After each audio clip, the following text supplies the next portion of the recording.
नमस्कार दोस्तों, मैं स्वागत करता हूं आपको इस न्यू वीडियो में। आप पीछे देखकर दरबार समझ गए होंगे कि आज हम मां शारदा की गोद में मैहर आए हुए हैं। तो यहाँ की मैहर की सारी डिटेल्स, फ्री में रूम, फ्री में खाना और कहाँ पे रुकना है, कैसे आना है, रोपवे चल रहा है कि नहीं चल रहा है, ये सारी इन्फॉर्मेशन आपको इस वीडियो में मिल जाएगी। तो स्टे ट्यून और पूरी वीडियो को देखो। इवन मैं आपको अंदर तक के दर्शन कराऊंगा, क्लिप आपको दिखाऊंगा अंदर तक की। बहुत ही रेयरली होता है, बट माता जी की कृपा से ये हो गई हैं चीज़ें।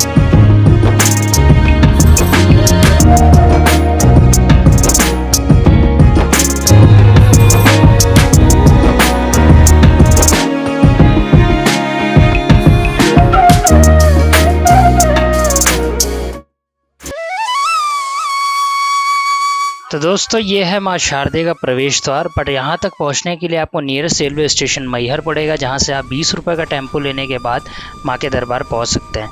तो ये जो आप फ़ोटो देख रहे हैं, ये जिस होटल में मैं रुका था फ्री ऑफ कॉस्ट, उसकी फ़ोटो है। और इसका रूम का भी मैं आपको टूर दे रहा हूँ कि इस तरीके का रूम है वहाँ पर।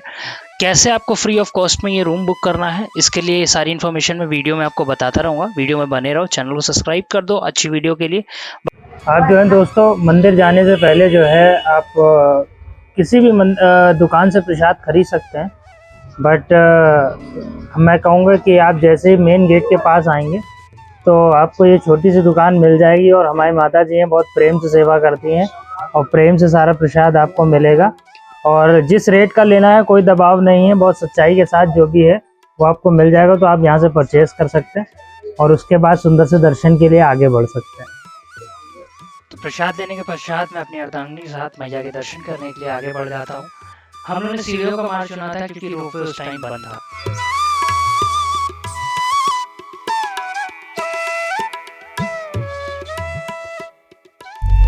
दोस्तों, हमने तो सीढ़ियों वाला मार्ग चुना है, बट अगर गाड़ियों से आप आना चाहते हैं तो यहाँ की गाड़ियाँ जो चलती हैं वो नीचे से आप ले करके और ऊपर मंदिर तक पहुँचाती हैं। मंदिर से कुछ सीढ़ियाँ आपको चढ़नी पड़ेंगी, करीबन 170 या 200 सीढ़ियाँ हैं, वो चढ़नी पड़ेंगी। अभी तो हमने तो पैदल मार्ग चुना है और पैदल मार्ग में ही जा रहे हैं। तो दोस्तों, ये सीढ़ियाँ आपको 1051 में आपको दिखा रहा हूँ, बट करीबन ये 1100 के अप्रॉक्स हैं। और अगर आप सीढ़ियाँ पूरी तरीके से अवॉइड करना चाहते हैं तो कोशिश करिए कि आप रोपवे से आइए, क्योंकि रोपवे में सीढ़ी पूरी अवॉइड हो जाती है। अगर गाड़ी से भी आप आएंगे ना तो आपको 170 सीढ़ियाँ चढ़नी पड़ेंगी। तो आप रोपवे का मार्ग लीजिएगा अगर आप पूरी सीढ़ियाँ अवॉइड करना चाहते हैं तो दोस्तों, ये प्रवेश द्वार इतनी चढ़ाई चढ़ने के बाद मिलता है। और जैसे इस प्रवेश द्वार को देखते हैं तो जोश इतना बढ़ जाता है कि जय माता की जयकारे इतनी ज़ोर से हो जाते हैं यहाँ पर कि आपको सुनकर ही आनंद आएगा। और आगे चलते चलते हमें दिखता है मैया का ये भव्य दरबार। और आप सभी मेरे वीडियो के माध्यम से माँ शारदे के दर्शन ज़रूर करिए, अंदर के दर्शन जो कि बहुत ही मुश्किल से होते हैं। और इस दर्शन को देखने के बाद आप जय माता दी कमेंट में ज़रूर लिखिए दोस्तों। और वीडियो अच्छी लग रही हो तो चैनल को सब्सक्राइब ज़रूर करिए। और दर्शन करने के बाद आगे की यात्रा में आगे बढ़ते हैं। दोस्तों, माँ के दर्शन बहुत प्यारे हुए हैं, बहुत सुंदर हुए हैं। आप सभी के प्रेम की वजह से बहुत प्यारे दर्शन आप सभी ने भी किए होंगे। अब चलते हैं बाकी जो मैहर के आसपास की चीज़ें हैं, जैसे आला उदल का अखाड़ा हुआ या ये जो भी एक्सप्लोर करने की चीज़ें हैं वो हम आपको इसी ब्लॉग में बताएंगे। कहीं और जाने की आपको ज़रूरत नहीं है, एक सेम ब्लॉग में आपको सारी चीज़ें, सारी इन्फॉर्मेशन यहाँ की मिल जाएंगी दोस्तों। तो आगे कनेक्ट करते हैं, जहाँ पर पहुँच करके नेक्स्ट क्या दिखाने वालों, सरप्राइज़ है, देखो सब लोग। तो दोस्तों, हमने जो है सब जगह घूमने के लिए ये ऑटो जो है दर्शन करने के लिए हमने ये बुक कर लिया था। इस ऑटो वालों भैया को हम लोगों ने 550 रुपये दिए थे कि आप पूरा हमें दर्शन कराइए। तो एक मंदिर जो है वो राधा कृष्ण का जो है वो आप देखिए आगे, जहाँ पे आपको ये वाटरफॉल भी मिलेगा जिसके बारे में मैंने बताया है। तो ये 550 रुपये में ऑटो, बाकी बार्गेनिंग करके आप जितना कम से कम कराना चाहें उतना कम से कम करा सकते हैं। और ये आपके ऊपर डिपेंड करता है। तो जल्दी से करते हैं अन्य मंदिरों के दर्शन। तो दोस्तों, जैसा कि आप मेरे पीछे देख सकते हो, ये बोर्ड लगा है प्राचीपुर पर्वत मंदिर कहा जाता है, राधा कृष्ण का मंदिर है। तो दोस्तों, यहाँ पे अंदर चलिए, यहाँ पे एक सुंदर सा वाटरफॉल भी है, वो भी मैं आपको दिखाता हूँ और यहाँ के थोड़ा सा इतिहास के बारे में भी आपको बताता हूँ। धूप बहुत तेज़ है तो सीधे चलते हैं मंदिर के अंदर, टाइम नहीं वेस्ट करते हैं दोस्तों। तो दोस्तों, जैसा कि आपको पता है कि मध्य प्रदेश जो है वो तपस्या की भूमि है। यहाँ पे अनेक जो है आपको महर्षि मिल जाएंगे और उनके बनाए हुए आश्रम, उनके बनाए हुए सिद्धपीठ आज भी यहाँ पर विद्यमान। आप लोग अक्सर सिर्फ माँ शारदे के दर्शन के मैहर ले जाते हैं। आज से 12 किलोमीटर की दूरी पे के थ्रू इस मंदिर में आ सकते हैं। आइए महाराज जी के थ्रू हम जानेंगे कि इस मंदिर का असल इतिहास क्या है। तो महाराज जी कुछ प्रकाश डालिएगा। कारण ये है कि यहाँ न जानकारी होने के कारण हमारे जो टेम्पो टैक्सी वाले ड्राइवर साहब ही जानकारी देते हैं। जैसे आप लोग न मिल पाए तो यहाँ के अधूरा काम रह जाता है। ये मैं प्रयास कर रहा हूँ लगवाया जाए तो जिससे आप लोगों को जानकारी हो। इसका इतिहास क्या है महाराज? इसका इतिहास है स्वामी नीलकंठ महाराज जी के द्वारा राधा कृष्ण की मंदिर मूर्ति स्थापना की गई। तो जयपुर से लाए थे महाराज। जयपुर से लाए। ये सिद्ध पीठ है। ये सिद्ध पीठ है महात्मा जी की। हाँ सिद्ध स्थली है ना। एक चुर है शेर की, जहाँ महाराज जी वहाँ रह के तपस्या किए। तो दोस्तों इससे पहले इतना खूबसूरत सा वाटरफॉल आपको मैहर के दर्शन में किसी ने नहीं दिखाया होगा। तो ये जो मंदिर मैं बता रहा हूँ ना, आप इस मंदिर में ज़रूर आइएगा और उस सुंदर से झरने के साथ साथ बहुत सी पुरानी रमणीक कहानियों के साथ साथ आप इस स्थान को विजिट करिए और बहुत ही आनंद आने वाला है दोस्तों। तो मैं कहता हूँ डेफिनेटली यहाँ पर आइए। मैं चाहूँगा कि पानी जो है ना बहुत शीतल है और बहुत ही अच्छा ठंडा ठंडा फील हो रहा है। नेचुरल है, ऐसा नहीं कि किसी ने बनाया हुआ है, ये प्राकृतिक है। तो नेचुरलिटी को आप एंजॉय कर सकते हैं यहाँ करके दोस्तों इस मंदिर के अंदर। दोस्तों इस रामपुर पहाड़ मंदिर में आपको नज़ारों की कमी तो नहीं मिलेगी।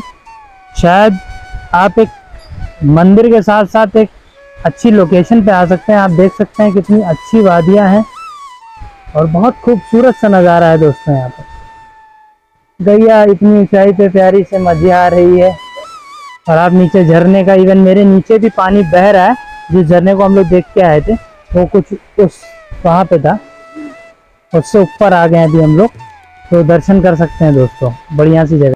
सुंदर से नज़ारे को छोड़ने के बाद हम पहुंच जाते हैं आला जी के तालाब को देखने। यहाँ पर आला जी की तलवार आप देख सकते हैं। ये करीबन 6 से 7 फीट की तलवार जो कि आप साइड में है, जो पुरातन तत्वों ने निकाली है। आप ये तलवार के दर्शन कर सकते हैं 6-7 फीट की। जो बंदा 6-7 फीट की तलवार को चला सकता था, आप उसके बल का अनुमान लगा सकते हैं। इवन यहाँ के लोग कहते हैं कि 600 हाथियों के बराबर बल था।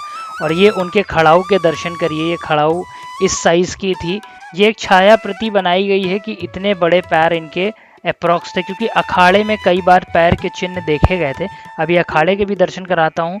अभी आप इसके दर्शन करने के बाद पहले आला के तालाब का दर्शन कर लिए, जहाँ पे आला स्नान करके मैया की पूजन के लिए जाते थे। तो दोस्तों आला के आपने खड़ाऊ और तलवार के दर्शन किए। ये आला का तालाब है और यहाँ पे इस तालाब में आप ना ये कमल के फूल आप देख सकते हैं इस तालाब में आकर के। और इस तालाब की गहराई काफ़ी है। तो अभी स्नान कुछ नहीं करता, ऐसा कहते थे कि आला इसी में स्नान करके और माँ की पूजा करते थे, जो मैहर देवी उनकी पूजा करते थे। तो आप इस सुंदर से तालाब के दर्शन करिए और उसके बाद चलते हैं नेक्स्ट पॉइंट पे। वहाँ पे आपको दर्शन कराते हैं किसी और अच्छे धाम। तो दोस्तों तालाब के बाद ये आप जो दर्शन कर रहे हैं, ये आला का अखाड़ा है। यहीं पे आला उदल जो है वो कुश्ती किया करते थे और हनुमान जी उन पर कृपा करते थे। महाराज जी ने कुछ विशेष बात बताई, ये आप सुनिए ज़रूर। बात ये है कि माई के सबसे बड़े भक्त होने के नाते इनके यहाँ इनके दर्शन जरूरी है। यहाँ आए बिना माई की यात्रा अधूरी मानी जाती है। कारण भक्त के पैर अगर पकड़ लिए जाएं तो भगवान जल्दी प्रसन्न होते हैं, अधिक प्रसन्न होते हैं। वही बात माई है। माई के ये सबसे बड़े भक्त हैं। यहाँ आने के बाद माई की और बड़ी कृपा मिलती है।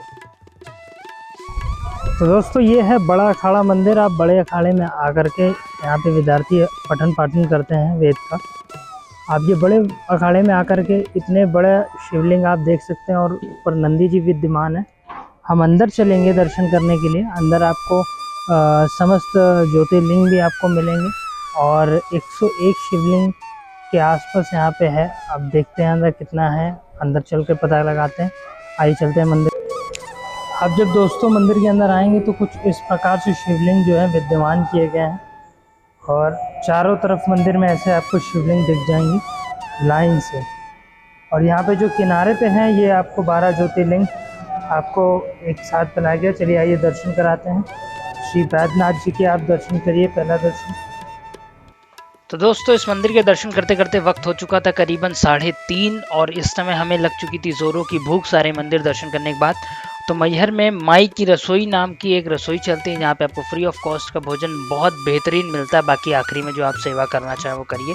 तो वहाँ के आपको मैं दिखाता हूँ क्लिप, और उसके बाद जो भी चीज़ें हैं वो आपको वहीं पे पता चलेंगी। तो यह है माई की रसोई। हमने अभी भोजन प्राप्त किया और भोजन है बहुत लाजवाब भोजन है।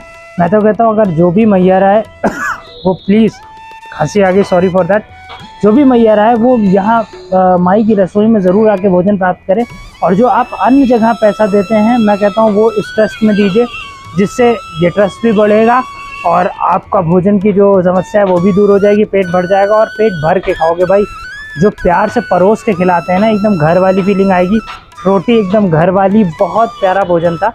रूम भी वैसा ही है, बट ये है कि रूम बुक करने के लिए मैंने देखा काफ़ी लोग जो है परेशान हैं। रूम के लिए आपको मैं पहले बता दूं, डिस्क्रिप्शन में नंबर दिया हुआ, उस नंबर पे आपको व्हाट्सएप पे 3 से 5 दिन पहले आपको व्हाट्सएप पे पहले आपको अपनी इन्फॉर्मेशन देनी होती कि हम आ रहे हैं, इतने लोग हैं। जब वहाँ से ओके बुकिंग कंफर्म हो जाए उसके बाद ही आप सोचिएगा कि आपको यहाँ पे रूम मिल जाएगा। बिकॉज नवरात्रि एंड ऑल में अगर आप आएंगे तो बहुत चीज़ें हो सकता हो कि आपको रूम ना मिले, तो आपको पहले से चीज़ें करनी पड़ेंगी, उसके बाद आपको रूम मिल जाएगा और प्रसाद आप आकर के यहाँ प्राप्त कर सकते हैं। बाकी कोई भी क्वेश्चन हो तो आप कमेंट करके पूछ लो, मैं जवाब देने की पूरी कोशिश करूँगा। मिलते हैं आगे किसी नए ब्लॉग में किसी नई जगह पर। अभी के लिए